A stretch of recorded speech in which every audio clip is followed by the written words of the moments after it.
I got married in 2011, and the Lord was faithful to us that in 2012 He blessed us with a beautiful daughter. Then in 2013 I lost both my wife and my daughter in a road accident. Ausward Chitete is my name, and this is my story.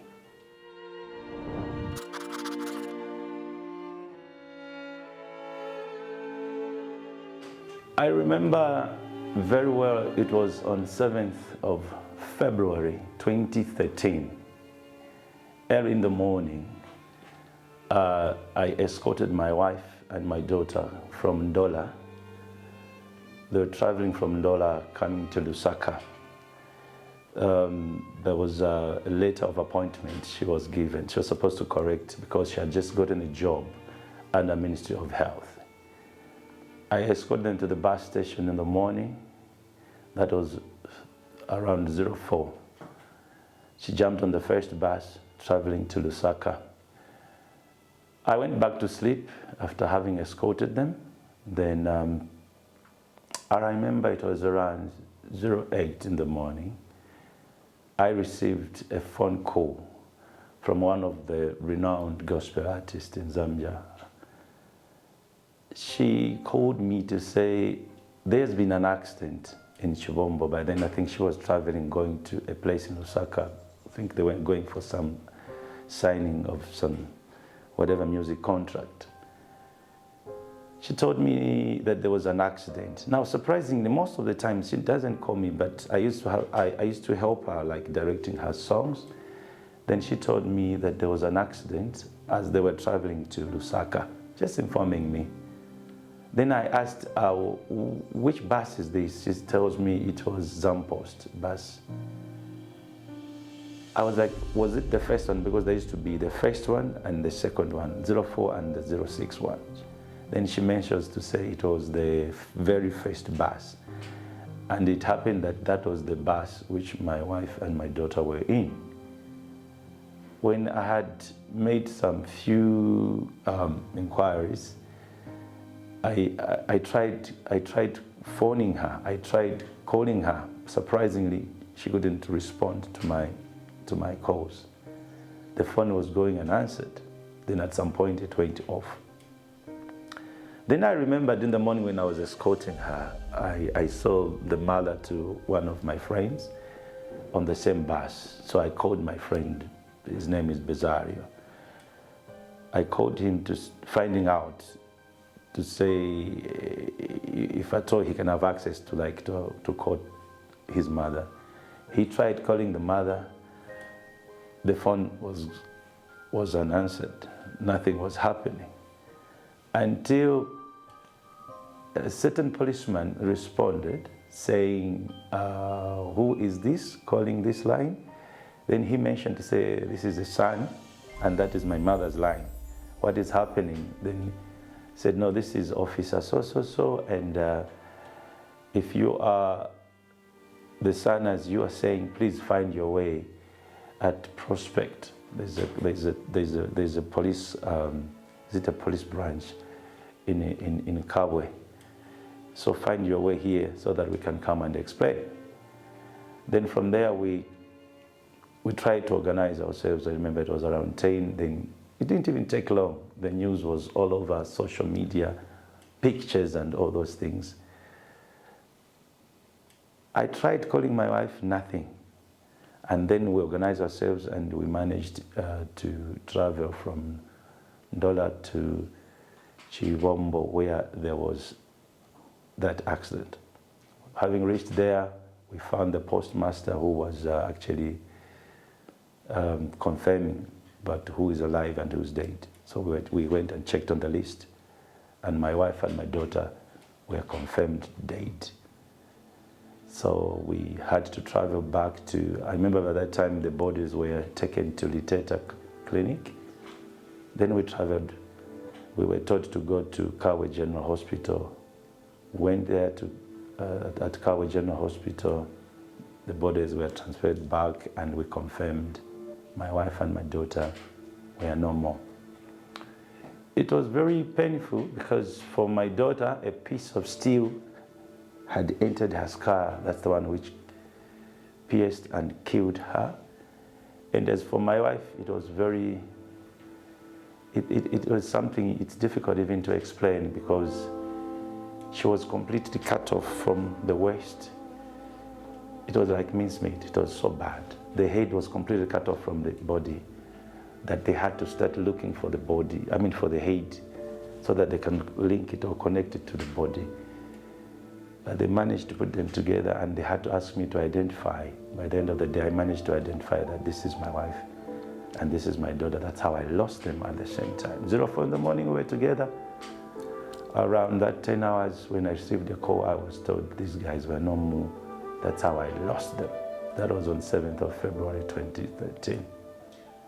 Let's talk about the emotions, what was happening.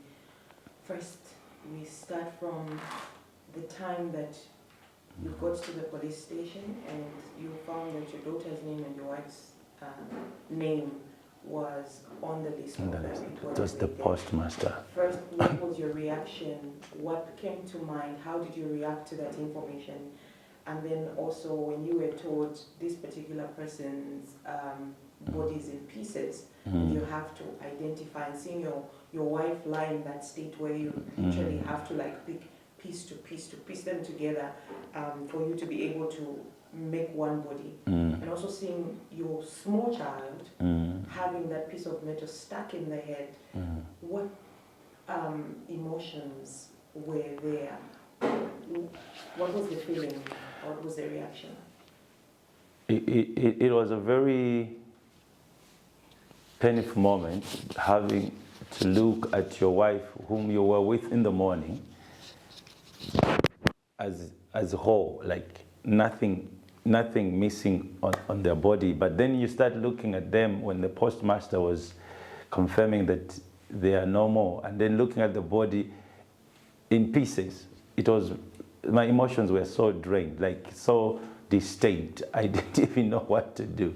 I think there comes a time when you don't know what to do. You don't know how you're feeling, like you are just in trance, like as if you are dreaming, you know.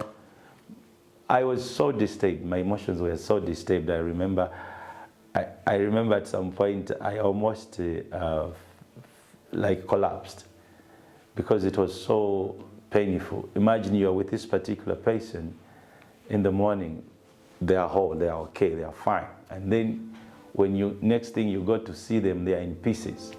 And looking at my daughter, a piece of steel stuck on her head and just piercing through her skull.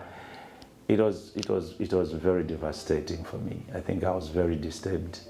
I didn't even know what was happening. I felt like I was dreaming.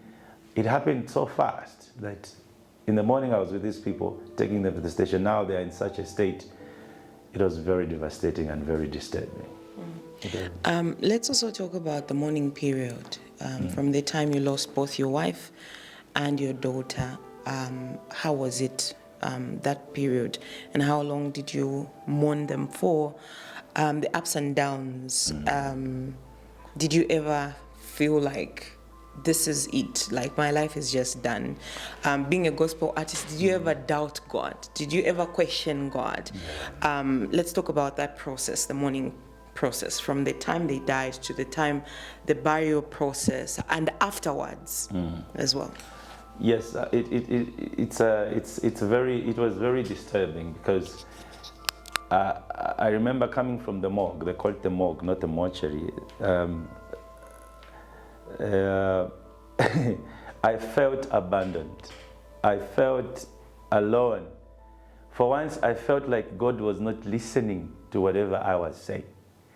I remember I received a scripture that very time when traveling back from Kabwe, going back to Ndola. The only words I remember coming to my head were, remember Job. Whatever Job went through, it's part exactly of what you're going through. I was very disturbed. I was lost. I felt like God had abandoned me.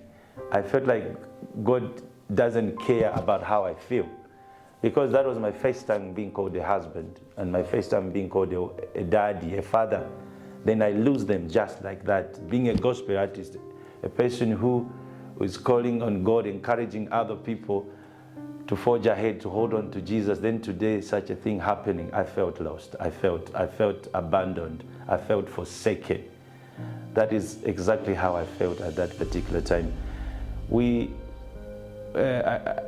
I had a lot. Before you moved, were you at some point bitter with God?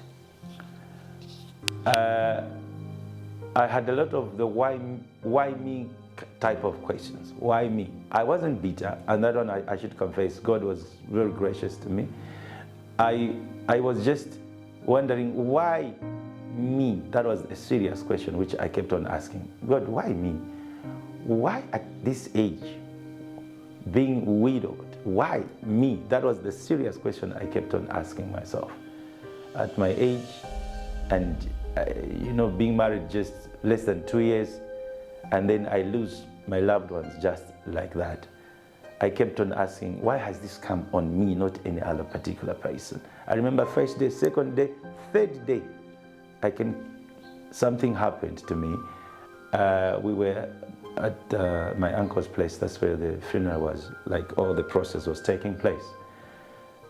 I remember I kept on asking God, why did you allow this thing to happen to me?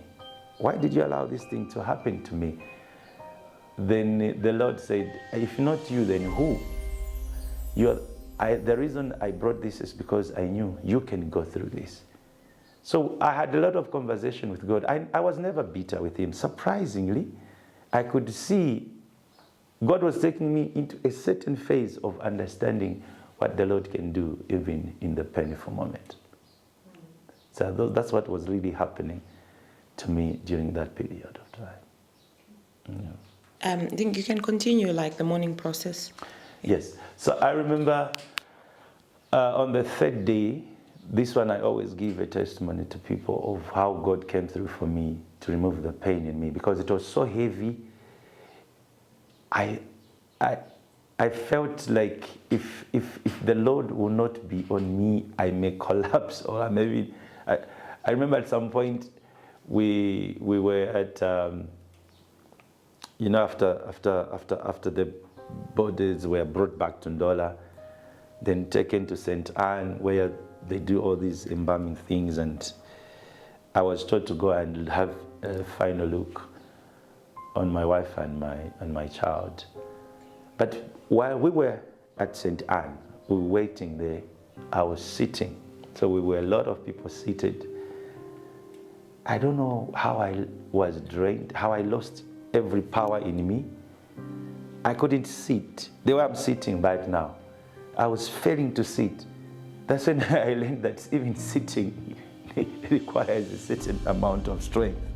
I couldn't sit. All I wanted was just to lie down on the floor. Imagine on the ground. I felt like I had no bones, like they had removed all my bones. I couldn't believe it because it kept sinking in me. Like, for sure, I've lost these people just like that. So it was very disturbing. So we continued with the process. I remember we had a mass burial. We had a mass service in the stadium. The president then came, and we buried. But this is something which happened to me. I was praying to God. I said, God, here, if you don't come through for me, I think I'll lose my mind. Then I felt the power of God in my spirit came and just engulfed my spirit. After engulfing my spirit, I felt so much peace in that very moment of pain, which was very unique. The whole process when we were burying, I could look at people who were crying. It's like God removed the pain out of me and just planted in people. I couldn't even cry because there was so much peace in me. Imagine the third day after that tragic happened. So it's just God who took me through the process of mourning my wife and my daughter, that I had so much peace. Indeed, He is the Prince of Peace.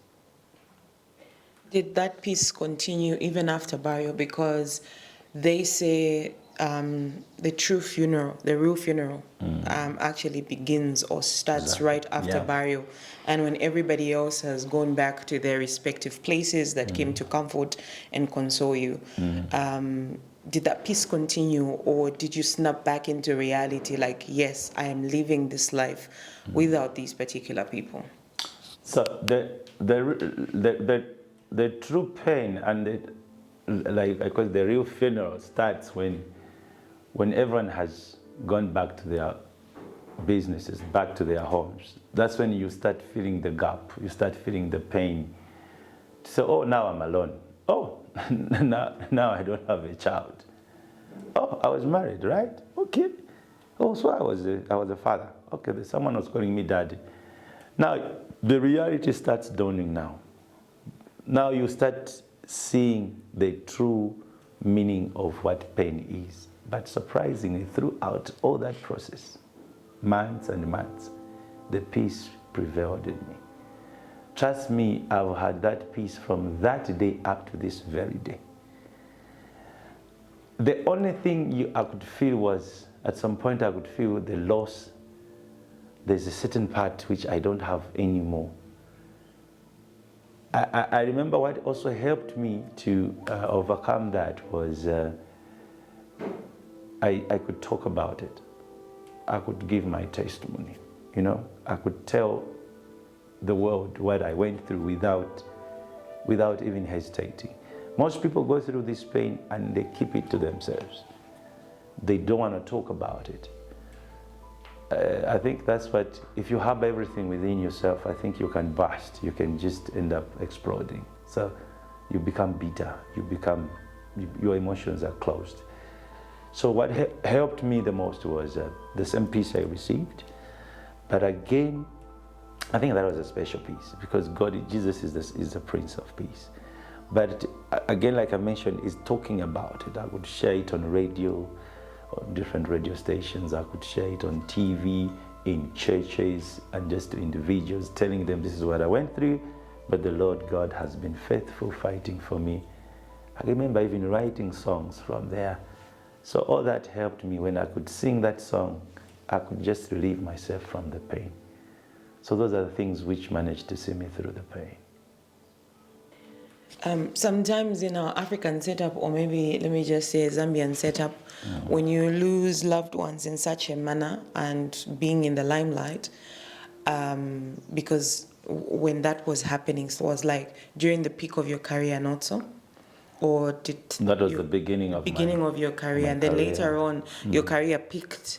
Did you ever encounter people that said you sacrificed your family so that your music career would get to a certain level? And how did you handle that, if at all you ever encountered such? I remember being interviewed on one of the TV stations after the same experience. Then the interviewer asks me to say, people are saying after you lost your wife, your career has peaked. Did you sacrifice your child or your wife? Because how come you've peaked now? I think those are normal things which usually happen in our African tradition or whatever community. But trust me, I encountered such. I was asked that. Most people started thinking and believing that I did the sacrifice, and that's the reason my career has just boomed like that. Because, for sure, because after I lost them, I composed the song, Yahweh, Yahweh, Yahweh, see I could do me, sir. Then the song just went viral, went everywhere. So people were just concluding at definitely he sacrificed his wife and the daughter. But that was not the case. It was just God himself teaching me something. It was just God trying to teach also someone out there to be also encouraged that even if you may lose loved ones, the Lord is always with us. So for sure, I've encountered such stories in my life, but God saw me through. Yeah, in most cases, when you encounter such, it would discourage you, and sometimes it will cause you to draw back. so that you can just, be in your space, because those are your loved ones. And now there's these accusations that you have no hand in.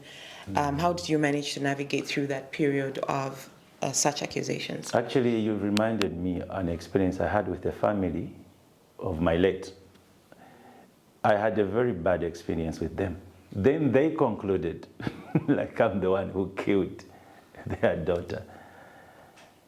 Up to now, even the relationship is not very okay because of the way they treated me. I forgive them. I understand them. They lost their daughter, but I lost my daughter too. We had families in African. I don't know how you can call it. There are a lot of talks which happen during the funerals in our African customs. It's very strange. I think the other pain most people go through, it may be 3 years through the same loss, but it's what the families say. They say a lot of bad things. Yeah, for me, they told me, you've killed our daughter. They told me you did this, and there were a lot of things they said, and there was a lot of hatred from them. They said a lot of things, which I think it would be inappropriate for me to say them here, but they said a lot of things. So I understood that this is more of an African thing. Yeah, when such things happen, those were my loved ones, and you lose them. So I had encountered a lot of, mostly, I can even use the word evil sayings from the family of my late wife. They said a lot of bad things to me. They said a lot of bad things. But all in all, God gave me the strength. God gave me the peace. It was very painful to hearing my mother-in-laws, my in-laws saying a lot of evil things against me after the funeral. But by the end of the day, the Lord gave me wisdom and peace to leave everything in the hands of God. Yeah, so I managed to go through that. Right. Did you have people that you would talk to in your journey of healing? Did you ever got to a place where you had relapses, where you would think about your family and you just get into that mood, into that moment where you're lost in that moment and you don't want anything, you don't want to do anything, you don't want to go for ministry, you don't want to see anybody? Did you have people that were walking with you? And if you did, how did that help you get to your place of healing, total healing? Yes, like I mentioned earlier on, I had my friends. My friends were so close. They came to be so close to me after the experience. It's like God sent them to me. They were very close to me. I remember I was alone, because remember I was married with my wife, and then I started staying alone. Then my friend said, you can't stay alone. I think in this situation, let me be with you. He's my fellow musician, an artist also. So he came, started staying with me. That helped, because we could have time, we could chat, we could talk, we could laugh over things, we could share things, and then we could start now writing songs. So through the experience, we ended up writing songs. That was helping me. It was like a relief for me. And then also my pastor, my bishop, he was very, very helpful. And the church, they were very helpful. They could call on me, they could check on me, how are you doing today? And then my pastor started picking me, my bishop, that is Bishop Donald Chirambo. He could pick me now. So you can't just stay, let's go for ministry. At first I was very disturbed. I didn't even want to go for ministry because it was so frustrating. But something in me would tell me, you go. He would say, no, go, let's go. He could push me. And I could receive a lot of phone calls. Let me thank Zambia at large and beyond Zambia. People were calling me from different corners of this world. I remember there was a woman called Shunammite woman from Chitete. She could call me every day. I even reached a point I was like, this woman, why is she calling me? She could call me as long as it is today, like it's Panadol, like it's medicine. In the morning she could call, how are you feeling? During the day, how are you feeling? At night, how are you feeling? So that helped me. They could encourage me.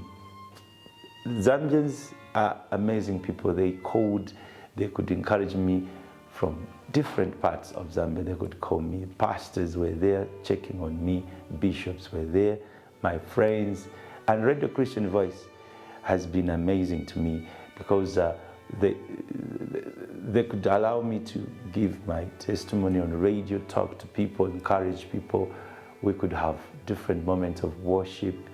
All these helped me to relieve myself from this pain.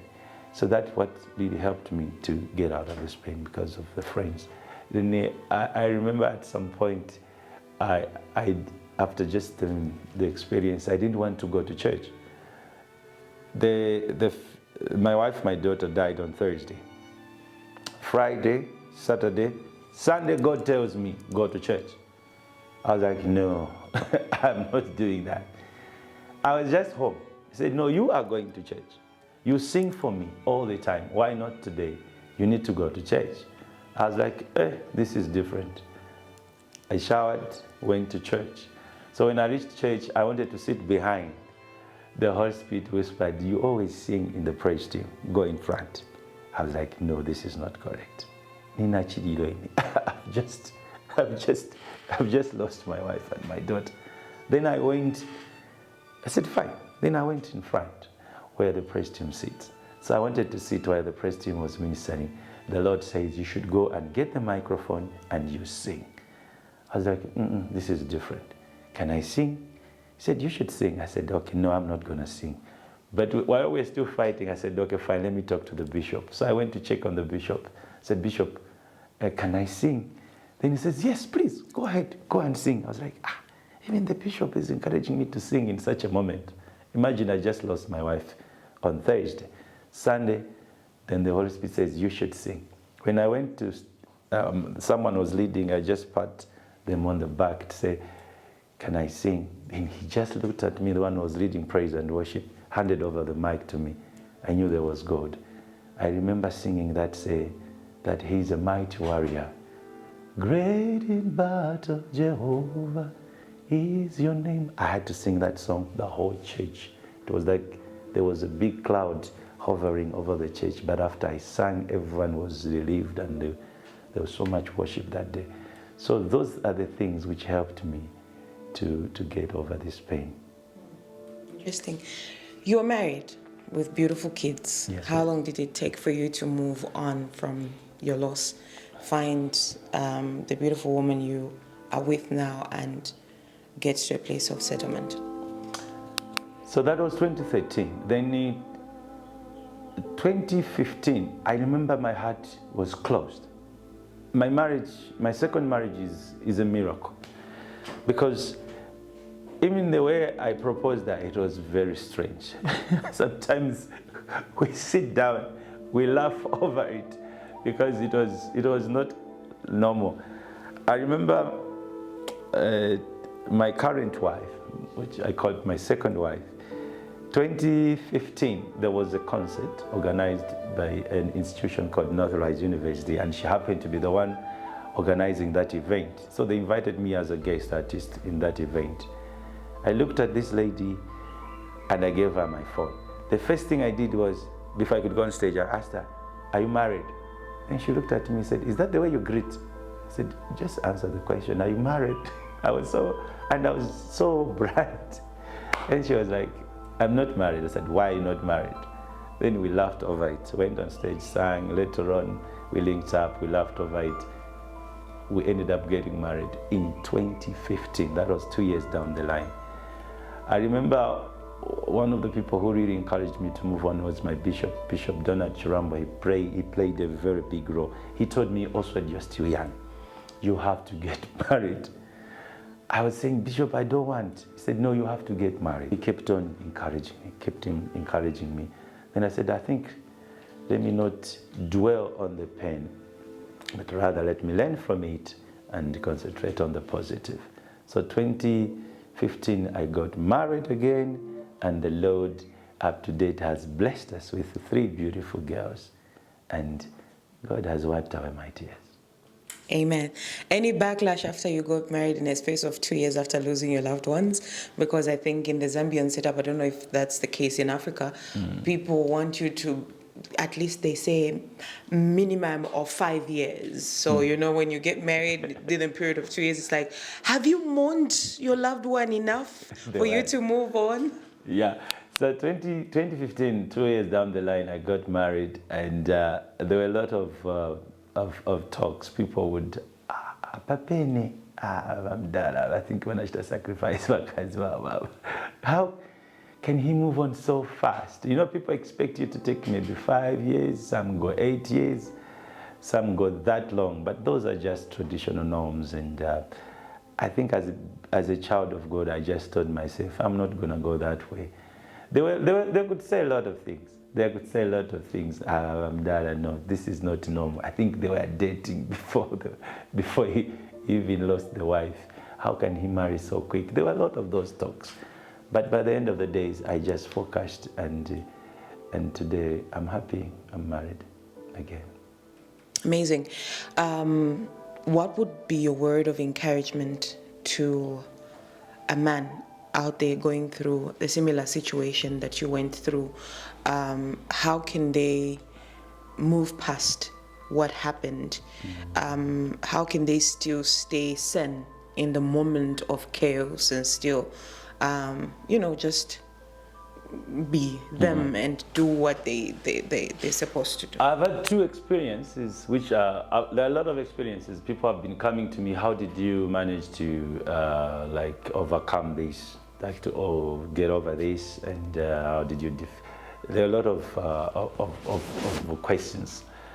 But I'll give you simple instances. There was one, a friend of mine from Mazabuka, he also lost a wife and daughter, of my similar age. He gave up. He stopped going to church. He didn't want to hear anything about God. I was in Mazabuka ministering, testifying in church, giving my testimony. The parents were there, called me. They said, please come and talk to our son. We met, we spoke. I gave him my experience. We exchanged notes, and by the grace of God, he managed to get back to church after 2 years because of the experience he had. Another man again from the United Kingdom is now an MP actually. He lost the wife. He tells me, Ausward, how did you manage to get over this? I've just lost my wife. Now here is my encouragement. When you lose loved ones, it is difficult to tell someone who has lost their loved ones that there is more to life than that. It's very difficult to convince them because we believe that is the end of our lives. But I was telling these two friends of mine to say, there is more to life than the loved ones we've lost. Look at me. Look what I've gone through. It doesn't mean that this is the end of your life. God is teaching you something from this experience. I've learned, and this is my encouragement to someone out there. When you lose loved ones, open your eyes and see what the Lord is teaching you from that painful experience. You can be an encouragement. Today I'm an encouragement, and I'm encouraging a lot of people out there. When they see me, your life just becomes an encouragement, a written letter, an epistle. Someone can just look at you of what you've gone through, and they get encouraged. So I always tell them, look up to God, keep on sharing, keep on talking about it. Don't harbor it just within yourself, and allow God to teach you something. When you open your eyes and see what the Lord is teaching you from that painful experience, you will move on. It's difficult to forget. You can't forget. This one, you will die with it. I'll die with it. But you accept. And the other thing is always learn to accept that it has happened. I remember I kept on saying, no, this hasn't happened to me. No, this. So when you continue refusing that this hasn't happened to me, you cannot accept it. It's difficult to move on. So whenever you go through such an experience, just accept. Allow God to work in you and allow God to teach you from that experience. When you allow that type of process, it doesn't need something big. You just need a simple acceptance and let God himself teach you something from that painful experience. Trust me, you will move on. You may not marry again because it depends on the choice, but you will have peace. Because peace is what we need. All right. I'm going to take you a little bit back from where we're coming from. I've heard a lot of people, maybe even friends, who have run away from widowed men because they always want to see their, late partners Comparing. Comparison. So there's that comparison kind of arrangement. So most women would rather not go for men that are with. That's because it's like, why am I walking in someone else's shadows? So did you ever experience that? Yes. How did you manage to let me be open enough. The most difficult thing when you move on, when you marry again, is comparison. Sometimes you may be innocent as a man, but you're not even comparing to anything. But the lady will conclude by saying, you're comparing me to your late wife. I am not your late wife. I'm different. Such experience, I've had it. I can't lie. I've had it in my recent marriage. So I always tell my wife, baby, you are, because the good part is I was very much counseled on this, that the biggest problem you ever have is comparison. It's like I was prepared for this. So I've had that experience. Even if they cancel you, you will still experience it. Because I don't know whether it's the nature of women, and they'll always feel like they are in competition. You're even sometimes in competition with the dead, which is very crazy.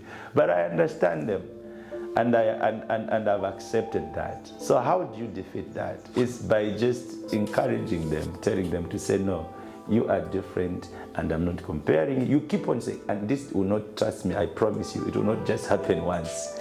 It will happen several times. You may be, for example, you leave your shoes there, you've got your bedroom, and then when you come back, be like, why didn't you remove the shoes? Like, why are you comparing me with your late wife? Was this what your late wife was doing? That is just a shoe. How did you connect it with my late wife? So there's always that simple competitions which I've experienced. I've experienced it, but trust me, by the end of the day, it's all about talking and understanding one another. And sometimes I just laugh over things, and I'm like, babe, why are you doing this? And then we laugh over it. Like, I thought you were comparing me to your late wife. I'm not your late wife, eh? Not okay, yes, you're right. And I think that's exactly what is out there. People will be like, if you marry someone who's been widowed, there'll be that comparison. Sometimes the problem could be the guy. I've got a friend of mine who had gone through the same experience. He lost the wife. I advised him, I counseled him, get this lady if you want to move on. Now the problem was through the courting, the dating, let me use it, the guy kept on comparing his late wife to the current girlfriend, or to the current, I think it's a girlfriend, yes. The guy kept on complaining. Then the girl kept on coming to me, Mr. Ausward, this man, he keeps on comparing me to his late wife. What are we going to do? Trust me, they didn't go far. I realized, I said, this is a trap, my friend. You end up in big problems. My friend hasn't healed completely. I would advise you to part ways with him. And they parted ways with him. Then later on, he comes back, he said, I think now I've moved on. I want the same girl. I said, no, you haven't healed, my friend. Get over this thing until you're okay, and then you can move on. So that is the biggest problem we have. So it's both ways. Either me as a man, I'll be comparing, or the lady herself will be comparing. So there is that serious tug of war which we need to get over it when you move on. It just takes God. It just takes God. Would you say there are certain things that unconsciously that men do to compare? Not that you're saying it out loud or you're suggesting it or anything, but unconsciously, there are certain things that we do unconsciously that triggers the other person to react the way you've actually given an example. Like, she'll say you're comparing me when you're not really comparing. But in that moment, you yourself are thinking, I'm not comparing, but maybe you did something that triggered that. There is such moments when, especially when it's a painful moment. That's my experience. When it's a painful moment, you'll be like, I never used to go through this. But again, then you realize, no, she's different. She's unique. When you have that kind of understanding, it's easier for you to move on. But trust me, it's very possible, if you are not careful, to be comparing consciously or unconsciously, because it's in you. You're human. You went through that. But by the end of the day, just accept to say, now this is a different game now altogether. This is a different person, different character, and I have to accept who she is and move on. I think that is what helps. Okay. Are you available? I know that you spoke about people that you are helping deal with grief. Yeah. Are you available for anybody to contact you? And maybe before you give your contact details, would you talk briefly about the importance of counseling before somebody decides to make a move into a different relationship? Because I heard you touch a little bit on counseling, that you were counseled. There were certain things that you prepped for. So maybe can you also emphasize on the need for counseling? Because in our Zambian culture, we don't even want to go through counseling because we feel like it's for the weak, or maybe it's not for us. Maybe Africa per se. I am very much available for those people who would want to call me, contact me when it comes to these issues, because I've experienced God's grace has been abundant, and God has been very good to me, that I've managed to overcome this. So those who want to contact me, trust me, I'll help you, I'll talk to you in a very loving way and in a very caring way. Together we can overcome this. These are untalked about. I remember I had a chance talking to one of the big artists in Zambia. You know him. When he died, the whole country, Zambia, started calling me, go and see this particular person, go and see him, go and see him. He also lost a wife and a daughter. Thought they were turning, going home, then the truck went and smashed them. I managed to go there, and when he saw me, he was like, yes, you've done well to come, because I want to hear from you. How did you overcome this? Imagine there are things which we don't talk about in public, especially when you lose your loved ones. There are things we don't talk about it. But I managed to sit with him, talk to him. We can talk. Trust me, I'm very much available. Call me, we can talk about these things, and I'll be able to give you a small counsel. So counseling is very important to someone who wants to move on, because trust me, I experienced from my friend, if you don't get counsel enough, you end up injuring your partners, you end up injuring yourself, and you end up not being happy at all. So you need a lot of counseling before you move on. Trust me, it's not just a small thing. We need to talk about this in details, what you need to do, how you need to not to be like comparing, how you need to move on, how you need to be happy, so that when you are happy, the other person can also be happy. You need a lot of counseling, and I'm very much available to give that counsel by the grace of God. Right. Thank you. Thank you for sharing your story. You are welcome. God bless you. I got married in 2011, and the Lord was faithful to us, that in 2012, He blessed us with a beautiful daughter. Then in 2013, I lost both my wife and my daughter in a road accident. Ausward Chitete is my name, and this is my story.